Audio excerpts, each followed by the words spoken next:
Bonjour à toutes et à tous, je voudrais partager avec vous une petite idée sur la première paracha du déroulement de la Torah, la paracha de Bereshit.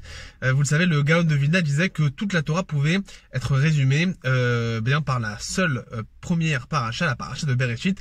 Puis même vraiment dans le premier verset, même le premier mot, il allait vraiment beaucoup plus loin. Mais même si nous on n'est pas capable de le voir, eh bien on peut au moins comprendre que les bases de l'humanité, les bases de la Torah, eh bien elles sont posées dans cette paracha. Alors on va voir, il y a une petite image comme vous le savez, puisque la création de Adam et Chava, Adam et Ève qui sont le premier homme et la première femme, et eh bien Dieu dit avant de créer le premier être humain, il dit Naase Adam Betsalmenu Kidmotenu. Faisons l'homme à notre image, à notre ressemblance. Donc à notre image, Betsalmenu, et Kidmotenu, à notre ressemblance.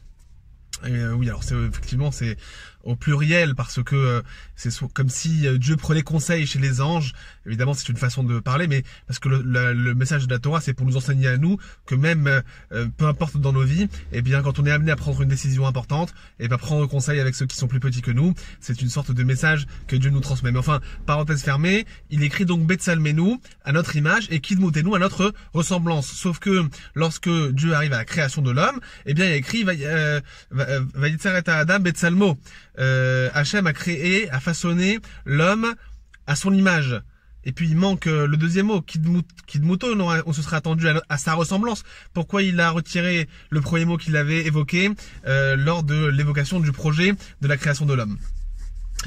Eh bien, Rabbi Moshe Cordovero, l'auteur du Tomer Devora, qui est un grand penseur juif et un grand kabbaliste, écrit que finalement, Tselem, son image, c'est le potentiel divin qui se trouve à l'intérieur de chacun. C'est l'âme finalement, puisque on est tous constitués d'un corps et d'une âme. L'âme, c'est la parcelle divine qui se trouve à l'intérieur de nous.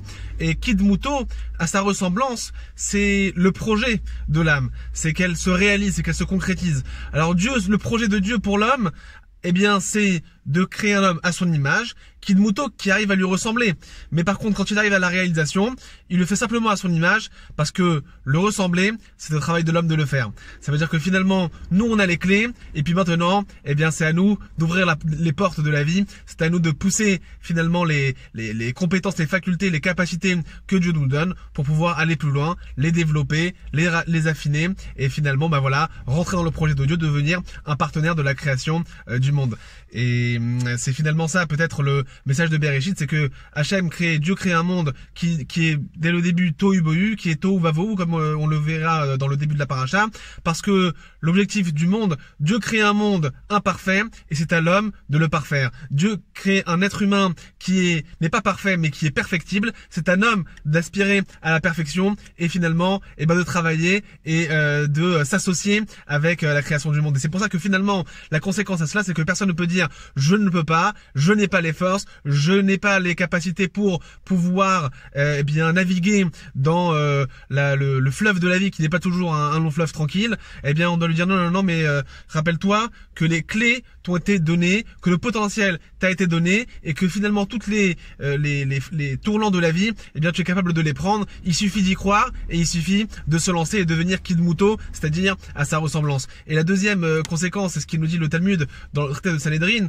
elle nous dit quelque chose d'extraordinaire, que finalement au début du monde, au début de l'univers, il y avait personne, il y avait qu'un seul être, et donc Dieu a créé un monde tout entier pour une seule personne. Et de là on apprend, nous dit le Talmud, qu'un homme est obligé de dire Leolam Yeh Adam Chayav Lomar Bishvili Nivra Haolam, c'est-à-dire un homme est tenu de se dire le monde n'a été créé que pour moi, puisqu'il a été créé que pour Adam à l'époque, eh bien je dois comprendre que finalement un seul homme aurait suffi pour justifier la création de ce monde. Et nous aussi, en début de chaque journée, on doit se dire Bishvili Nivra Haolam, le monde n'a été créé que pour moi. Shabbat Shalom.